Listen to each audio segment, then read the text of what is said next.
She thought she was simply inheriting an ancient castle, but she ended up unearthing family secrets buried for generations, and finding a love so profound it would change her life forever. When Claire arrives in Scotland to review inheritance papers, she discovers that Inverness Castle holds more than ancient walls. It holds forgotten voices, torn pages, and a past that throbs with revenge and redemption. Amidst silent corridors and an ancient diary hidden beneath the floorboards, she finds traces of a silenced woman, a missing daughter, and a mysterious invitation that seems to know more than it tells. Alongside Ethan, a man marked by his own past, Claire embarks on a journey of revelations, forgiveness, and surrender, where every choice can rewrite destiny. Prepare for a story of forbidden love, reconnection between generations, and an intense passion born from the ashes of pain. The castle hid love, but now it will be the stage for truth. Claire Peterson led a predictable life in Boston. Her days consisted of work at a publishing house, hurried coffees, and quiet nights in her small apartment. Nothing in her routine hinted that something extraordinary was about to happen. Until, one ordinary afternoon, she received a formal letter from a law firm in London. The ancient handwriting and red seal caught her eye. It was an invitation, or perhaps a summons. The contents stated that she had inherited a castle in Scotland from a grandmother she had never met. Claire froze. Confused, Claire called her mother, but the answer was vague and uncomfortable. "That matter is in the past, Claire." This only heightened her curiosity. Who was this woman who had left her a castle on another continent? Driven by a feeling that mixed unease and hope, Claire decided to accept the invitation. She took a vacation from work, bought a one-way ticket, and set sail for Scotland. Deep down, she wasn't sure if she was seeking an inheritance or a new chance to start over. The plane landed amidst a cloudy sky. Inverness looked like something out of a Gothic tale: stone houses, green hills, and a dense air of mystery. Claire felt the cold bite her skin as she exited the airport. A driver was waiting for her with a sign bearing her name. Along the way, she tried to imagine what the castle might have looked like. The winding road revealed fragments of the landscape: ruins, dense forests, and occasionally deer in the distance. As the iron gates loomed before her, something inside Claire whispered, "Your life has just changed." Inverness Castle rose imposingly among the hills. Its gray stone towers seemed to touch the clouds. As she stepped out of the car, Claire was greeted by a tall man with intense eyes and an unreadable expression. "You must be Claire Peterson. I'm Ethan McCrae, castle steward." His voice was firm, but there was something restrained in his gaze. Claire felt a chill, and not just from the cold. Ethan seemed to be hiding something. He led her through the wide, silent corridors, filled with old portraits, faded tapestries, and creaking doors. In the dining room, Ethan explained sternly, "There are some rules you must follow. The East Wing is off limits. It's not safe at night." Claire, curious, raised an eyebrow. "Why not safe?" He hesitated. "Leaks and old stories not worth reliving." Claire realized there was more than just broken plumbing here. After dinner, she was shown to a room spacious, with a roaring fireplace and windows overlooking a forgotten garden. Before leaving, Ethan paused at the door. "Welcome to your new home."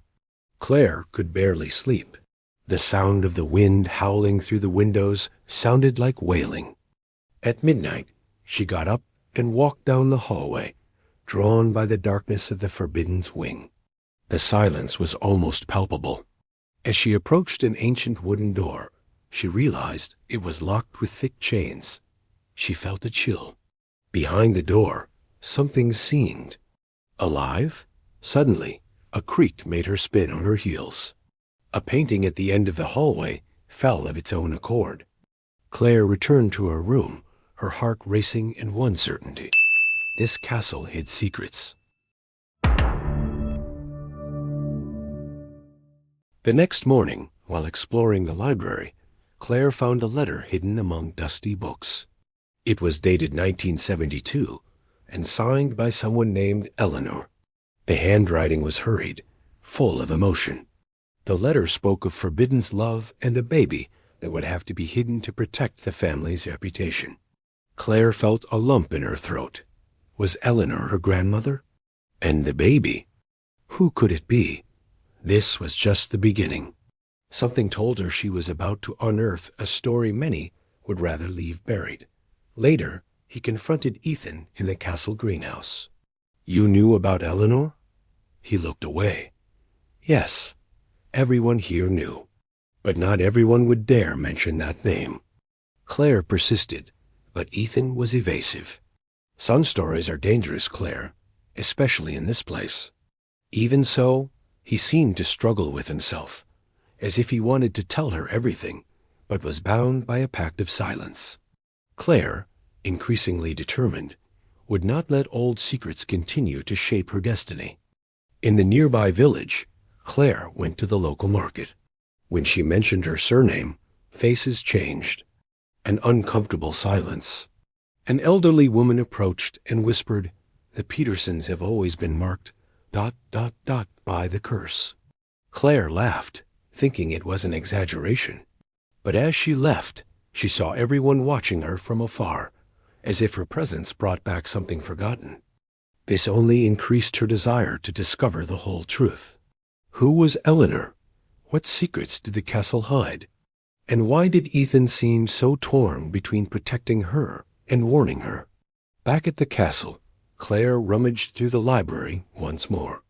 She noticed a bookshelf with a false trapdoor. Inside, she found a worn leather diary.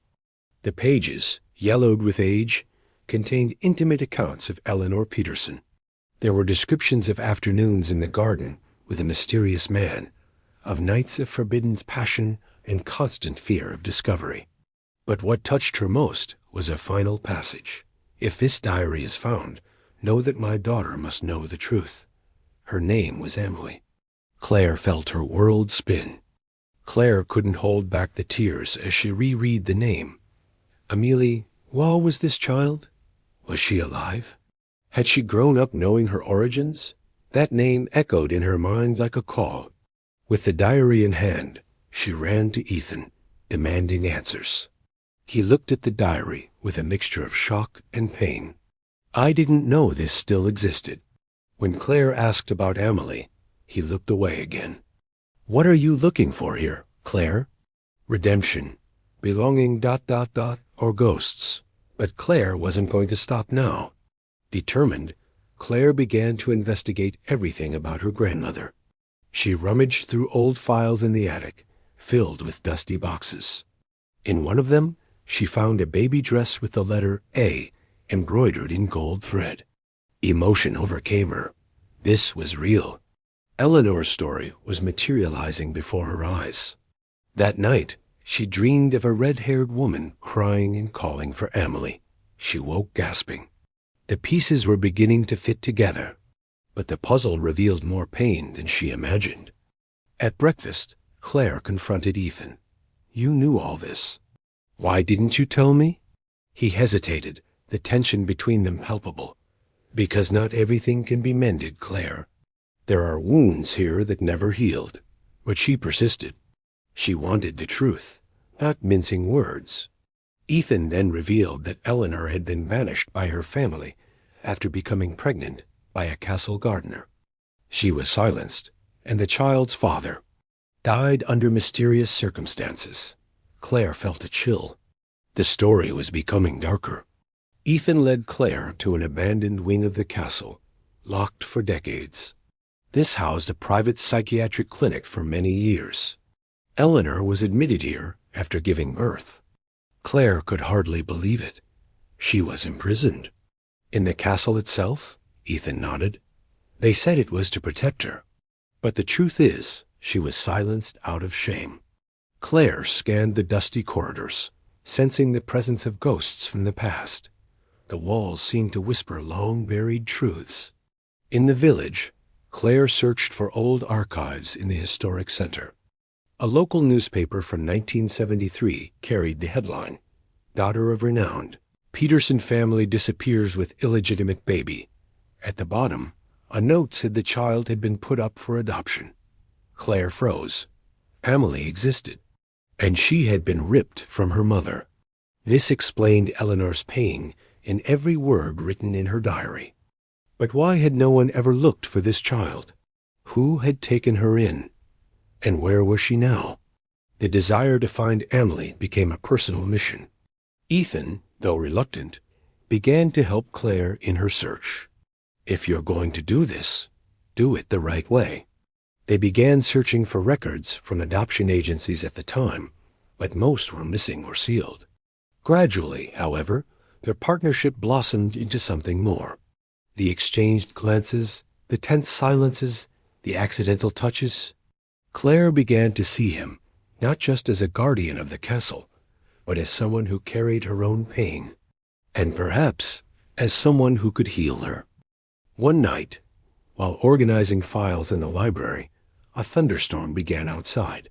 Claire, restless, asked Ethan, "Do you believe the past can be redeemed?"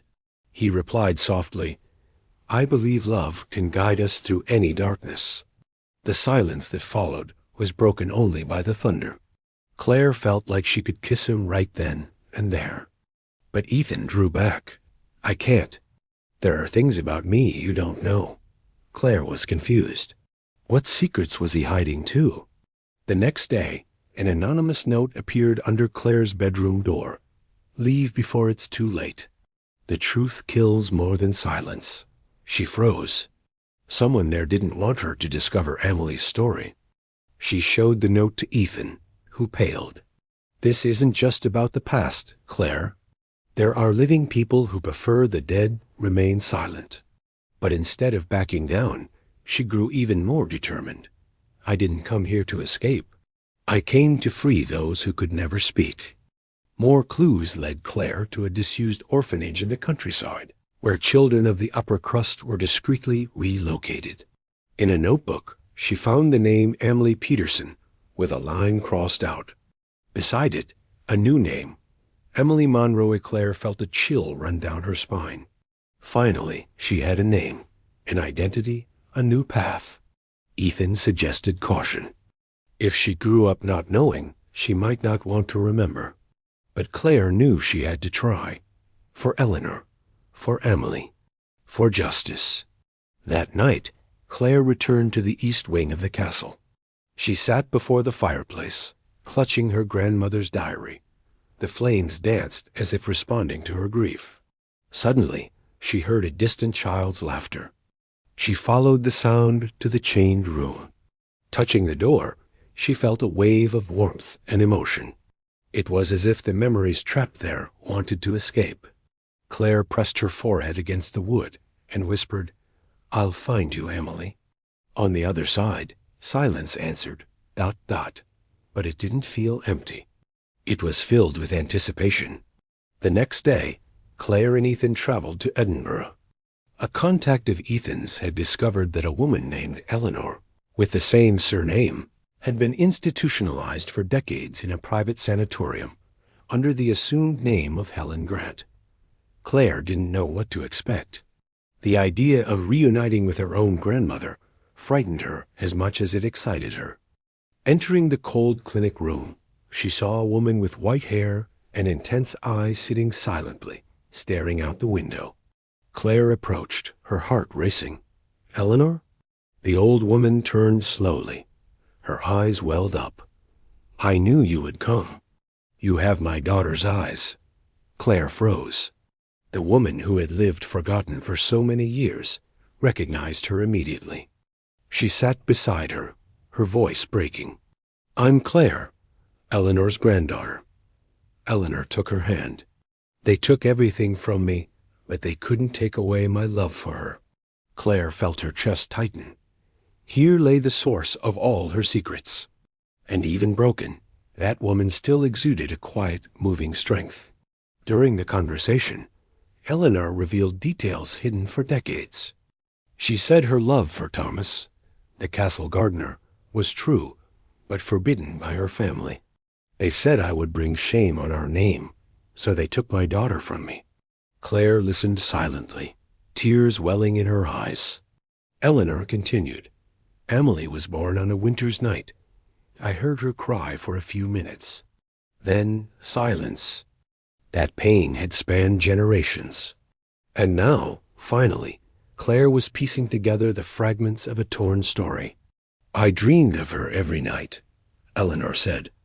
"In my dreams, she had golden hair and laughed as she ran through the gardens. Claire promised she would find her. When she showed Eleanor the name Emily Monroe, the elderly woman squeezed her hand tightly. 'Find my daughter. Tell her I never abandoned her.'" Claire and Ethan walked out of the clinic in silence. The gray sky seemed to respect that moment. They didn't know what their reunion would be like, or if Emily would listen. But they knew they had to try. It was time to reunite mother and daughter. Back in Inverness, Claire and Ethan investigated civil records in London. Emily Monroe was a renowned criminal lawyer, single, childless, known for her cool and reserved demeanor. Finding her would be simple. Convincing her, another story. Claire drafted a heartfelt letter, telling part of the truth without mentioning the castle. Just the story of a mother who had never given up on her daughter. She sent the letter without expectations, and waited. 3 days later, her phone rang. A firm but hesitant voice spoke. "My name is Emily.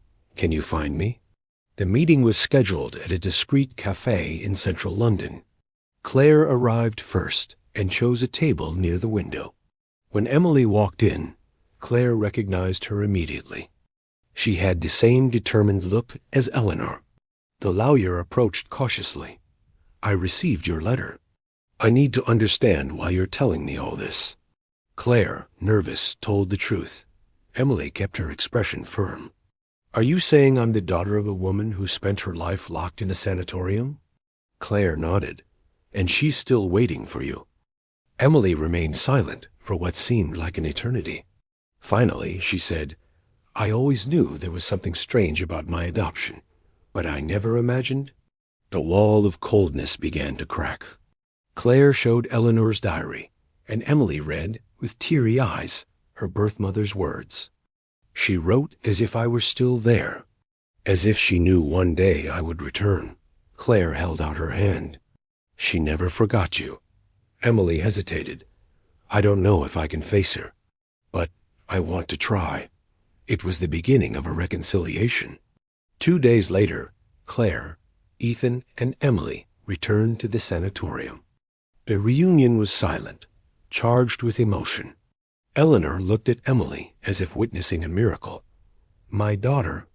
Emily, initially stiff, approached slowly. "Did you really want me?" Eleanor cried, "Every day of my life." Emily hugged her, a gesture that healed silent wounds in all of them. Claire wept silently. In that moment, 3 generations touched. And for the first time, the Peterson family's story seemed to begin to rewrite itself. Back at the castle, Emily walked the halls with curiosity and caution. "It's strange. I felt like I knew this place." Claire led her to the locked room in the east wing. "You were born here." Emily looked around, trying to imagine. Non-existent memories seemed to whisper through the walls. Claire showed her the dress embroidered with the A. Emily touched it gently. "My name was Emily?" Ethan appeared with tea. Emily smiled for the first time. "Thank you for not giving up." Claire replied, "You were always a part of this. You were just waiting to be found." The 3 of them spent days together in the castle, rediscovering the past and dreaming of the future. Emily, now feeling lighter, suggested turning the castle into a center of memory and art. This place needs to tell its story. Claire loved the idea. Ethan was willing to help, though he seemed distant, as if carrying something unresolved. One night, Claire found him in the garden. "What's keeping you away, Ethan?" He sighed. "My time here is running out. My contract ends soon." Claire felt her heart sink. She would lose the castle. and perhaps the man she was falling in love with. That night, Claire found Ethan alone in the music room, playing the piano by candlelight. The melody was melancholic, mesmerizing. She approached silently, feeling each note vibrate within her chest. He stopped when he noticed her presence. "I didn't know you played ... double quotes," Ethan smirked. "There's a lot you don't know about me." Claire sat beside him. Their hands brushed briefly over the keys. The electricity between them was almost palpable. A silence full of promise hung between them. Claire stood slowly, but before she left, Ethan grabbed her hand. "Stay." His voice was low, almost a whisper. She turned to him, her eyes fixed on his. The distance between them closed, millimeters of hesitation before their lips almost met. But Claire looked away, her heart racing. "Why do you always pull away, Ethan?" He took a deep breath. "Because once I touch you, I don't want to stop." The words hung in the air like a spell. Claire left, trembling not from the cold, but from desire. The next day, the atmosphere in the castle seemed tense. Emily, oblivious to the tension, discussed ideas for the new cultural project. Claire tried to concentrate, but her thoughts kept returning to the night before. Ethan barely looked at her.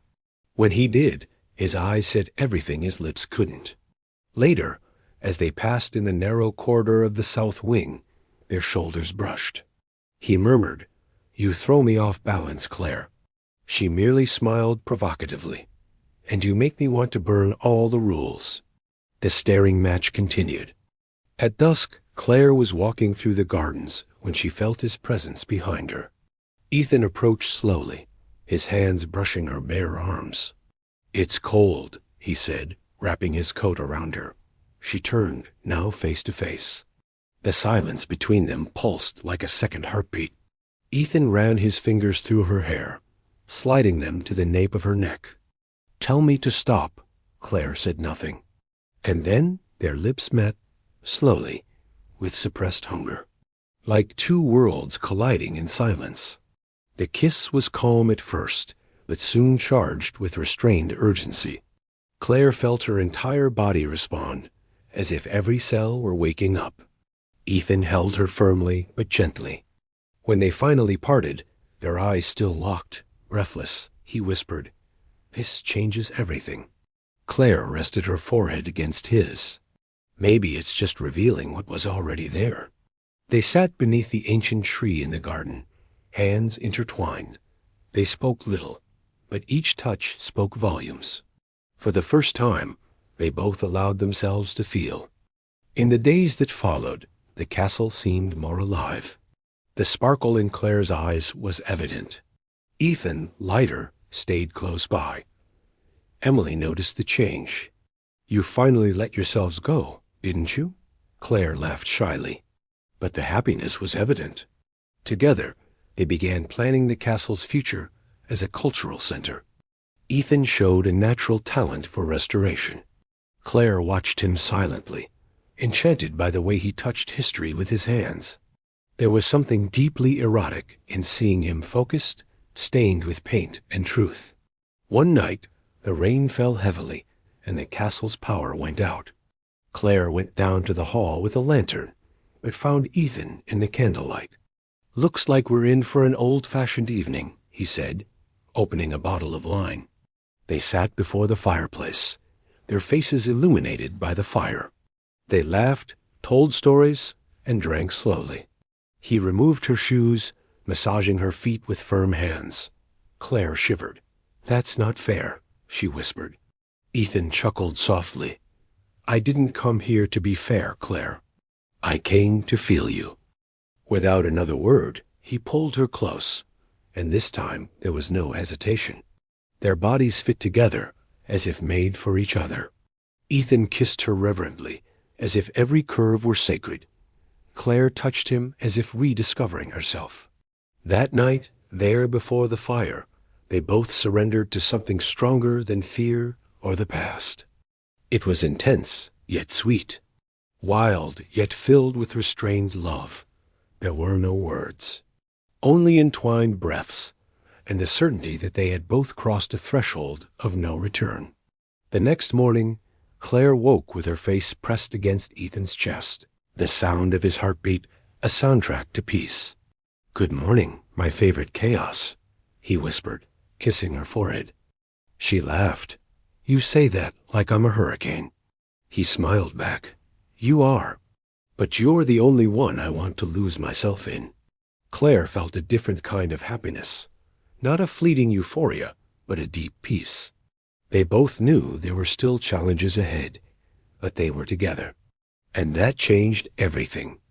Later, while sorting through the legal inheritance paperwork, Emily discovered something surprising. Legally, the castle still belongs to both of us. Eleanor's inheritance included me. Claire didn't hesitate. "Then let it be ours." The Peterson women's. The three embraced. The past was no longer a prison, but a foundation. Ethan, standing in the doorway, watched silently, overcome with emotion. Claire beckoned him over. He entered the embrace. Then everyone knew. The castle wasn't just stone and history. It was love rebuilt. As summer approached, the castle gardens flourished like never before. Ethan cared for each plant with dedication, transforming the setting into an enchanted haven. Claire watched from the window, captivated by his quiet strength. That evening, she surprised him with an impromptu candlelit dinner beneath the courtyard's vines. "I think you deserve more than mending the cracks in your past," she said. Ethan gazed at her intently. "And I think you deserve someone who sees beyond your own."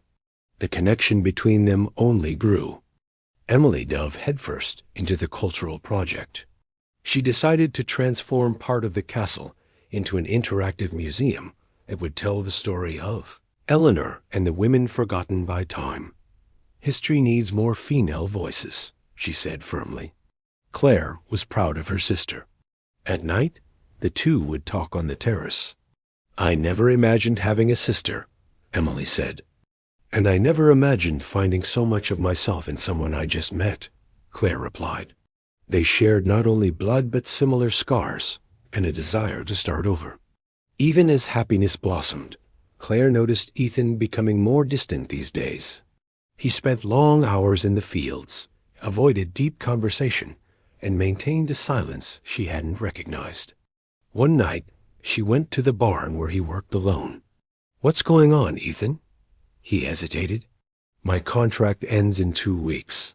I came to restore the castle, not to fall in love." Claire stared at him. "Do you really think you can just leave?" He lowered his head. "I don't know if I have the right to stay." Claire spent the night awake, staring at the ceiling. Ethan's words pierced her like knives. Deep down, she had feared this from the beginning. Having found everything roots, family, love only to lose it. In the morning, she decided to act. She prepared a letter bearing the castle's seal and handed it to him. "It's a job offer, permanent, not as a manager, but as a co-creator of this new home." Ethan read it silently. Then he looked up. "Are you offering me a life, Claire?" She answered firmly. "Yes, with me." That same day, Eleanor suffered a health crisis. She was taken to the hospital, weak but lucid.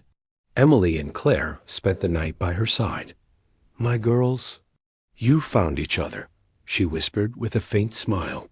Claire held her hand. "You have united all that was shattered." Eleanor looked up at the ceiling, as if seeing something beyond. "Just promise me one thing. Don't be afraid to love." "Time is cruel to those who wait too long," they promised. And when Eleanor closed her eyes for the last time, a profound peace filled the room. The funeral was simple, surrounded by flowers from the garden Eleanor loved so much. The entire village attended. People who had once feared the Peterson family name now wept and gave thanks. After the ceremony, Ethan held Claire in his arms, silent. "She went peacefully," he said. Claire nodded. "And left us with the mission of not wasting what we built." Later, at the top of the tower, Claire released pages from Eleanor's diary into the windwards that no longer needed to be bound. Now they belonged to the world. That night, Claire and Ethan walked barefoot through the empty ballroom. The candles cast sensual shadows on the walls. "You still haven't answered my question about the proposal," she whispered. Ethan stopped, wrapped his arms around her waist, and pulled her close. "You already know the answer." The kiss that followed wasn't one of discovery, but of belonging. Slowly, they danced to the sound of the wind, as if time had stopped. Ethan kissed her shoulders, her neck, and whispered in her ear, "The castle is yours, but you are my home." The following days were spent rebuilding. Emily led the curatorial team. Claire managed the events program. Ethan restored the West Tower, which would become the art gallery. At night, they met like lovers no longer in hiding. The touch, the gaze, the affection, everything had deepened. One late afternoon, Claire found him painting a mural on the outside wall. Watching him, she thought, this is how true love happens. In silence, in gestures, in permanence. And she wished it would last forever. The entire city was present at the opening ceremony of the new cultural center. There were emotional speeches, interactive exhibits, flowers everywhere. Claire took the stage to speak. This castle was once a symbol of silence and pain. Today, it becomes a voice, beauty, and a new beginning. The applause was warm.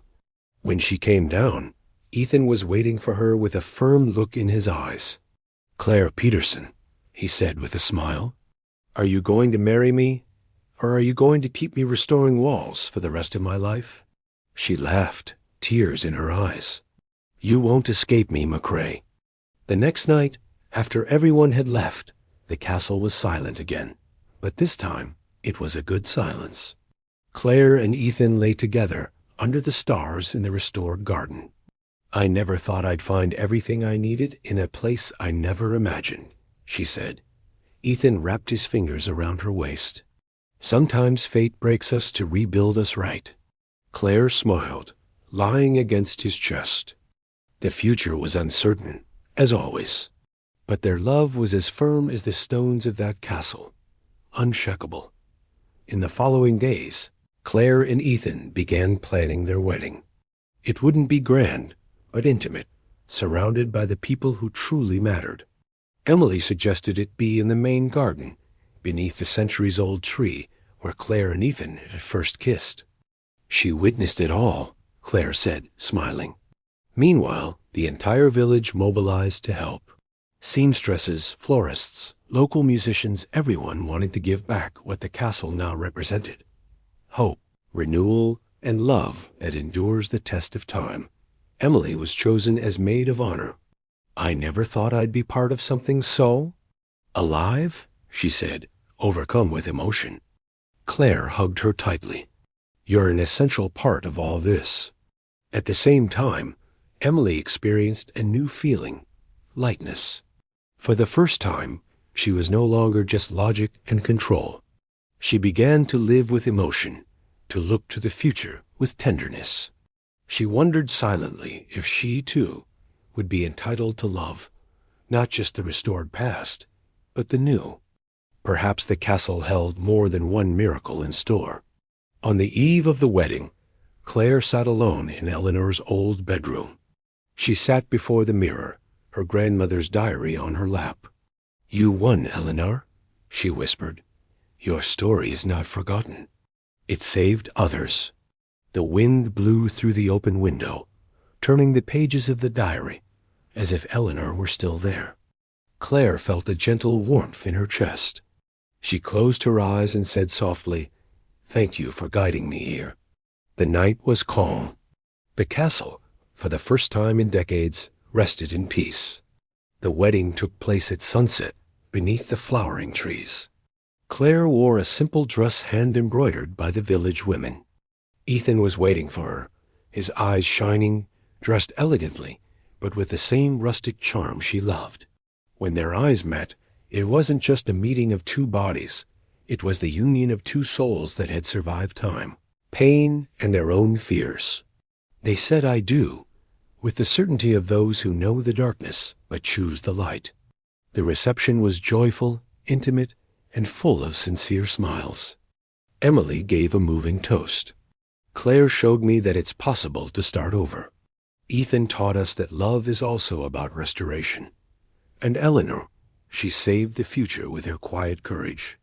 The guests were moved. Later, Claire and Ethan danced alone in the restored ballroom. "This is where it all begins," he said, pulling her close. "You and me." Claire pressed her face against his chest. "It's always been you, even before I knew it." After their honeymoon, the couple returned to the castle. Cultural activities continued to flourish. Schools held visits. Local artists exhibited their works. Tourists came not only for the architecture, but also for the moving story of love, loss, and rebirth. Claire created a room in Eleanor's honor, with excerpts from her diary displayed in illuminated display cases. A corner of the castle was dedicated to women silenced by time, a permanent exhibition. The legacy was now alive, active, and carried the name of those who came before. Months later, Emily met a man named Marcus, a history professor at the University of Glasgow. He visited the castle to study its archives, but ended up enchanted by something far more complex: Emily. Gradually, she allowed him to get closer. "You don't have to be perfect to be loved," he said. Emily, who had always controlled everything, was now learning to surrender. Claire watched her from afar, happy. The Peterson family, at last, knew not only the truth but wholeness. Fate, however crooked, was riding straight. One serene afternoon, Claire felt something different. A hunch. She bought a test. Positive, she was pregnant. The emotion was immediate, but she decided to tell Ethan in a special way. She prepared a small box with a baby shoe inside. He opened it and stood silently, his eyes welling up. "You're going to be a father." He pulled her into his arms, laughing and crying. "Our son will run through these halls. He will grow up surrounded by stories and roots." Claire simply whispered, "And love." The castle would have new footprints in its ancient corridors. During her pregnancy, the castle became even more alive. Friends from the village brought sweets, recipes, and handmade gifts. Each week, Ethan painted a section of the baby's new room with scenes from the garden. Claire sat in the velvet armchair reading children's stories, already imagining her son's voice echoing through the halls. One spring evening, the two danced in the warm rain, just as they had in the beginning. "If it's a girl," Claire said, "we'll name her Eleanor." Ethan nodded. "And if it's a boy, may he inherit your heart." The birth was difficult, but surrounded by love. A strong girl was born, with intense eyes like Claire's and Ethan's calm smile. They named her Eleanor Rose. At the christening, the castle bells rang for the first time in decades. Everyone celebrated. Claire held her daughter in her arms, feeling a love that surpassed any pain she had ever known. "You are the beginning of everything, my little one," she whispered. The castle, silent in the background, seemed to smile too, as if, at last, it had fulfilled its destiny. Eleanor's childhood was enchanting. She ran through the gardens, hid in the library shelves, and asked endless questions. Emily became her confidant. Marcus was her amusing uncle. The castle, once a prison for so many women, was now the cradle of a new generation, free, loved, and full of possibilities. Claire sometimes sat on the same bench where she found her grandmother's diary, with her daughter in her lap. "You know, Ellie, you're here because so many women before me chose not to shut up." And the girl smiled, not yet understanding, but feeling it. Years passed. The castle became a cultural and historical landmark. Couples came to get married there. Writers sought inspiration. Artists painted beneath the trees. The story of Claire, Ethan, Emily, and Eleanor was told in books, documentaries, and exhibitions. But for Claire, what mattered most was arriving home at the end of the day, taking off her shoes, smelling the ancient stones, and hearing her daughter's laughter echo through the hallways. She had discovered that home wasn't a place, it was a love that endures time. One autumn afternoon, Claire and Ethan celebrated 20 years together. They had a picnic just for them, just like old times. "You still look at me like the first day," she said, smiling. "It's because my love has only grown," he replied, gently touching her face. Claire rested her head on his shoulder. "If I could go back in time, I would tell that woman lost on the plane not to be afraid, because everything she was looking for ... was waiting for her in a forgotten castle." Ethan simply kissed her forehead. "And now, it will never be forgotten." That evening, the whole family gathered in the garden. Eleanor, now a teenager, read aloud excerpts from her great-grandmother's diary to visitors. She was proud of her lineage, but even more so of the strength of the women who came before her. Emily, now married to Marcus, brought her children to play. Ethan tended the plants with the same passion. Claire, from afar, watched everything with teary eyes. "This is the true legacy," she thought. "Lives that flourish where before there was only silence." The castle was now a living memory, love etched in stone. In the tallest tower, Claire installed a new bell. Every morning, Eleanor climbed to ring it. It was a ritual, a call for the new day to begin with purpose. People came from far and wide just to hear that sound. They said there was something different about it, as if each chime carried the souls of those women who once could not speak. Claire knew it was true. With each chime, she felt Eleanor, Emily, herself, all resonating together. The story had not died. It beat strong now, like a heart of iron and hope. On the last page of the diary, Claire wrote in her own handwriting, "This castle was silent. It was pain. It was prison.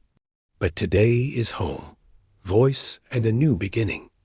We are the heirs of what was not said, and we decided to talk. We decided to love, and never hide again." She closed the diary and placed it in a glass case. Outside, the sun bathed the ancient stones in golden light. Ethan came up behind her, wrapped his arms around her waist, and whispered, "This is all because of you." Claire smiled. "No, it's because of all of us." And Inverness Castle, once forgotten, lived forever on the pages, on the walls, and in the hearts.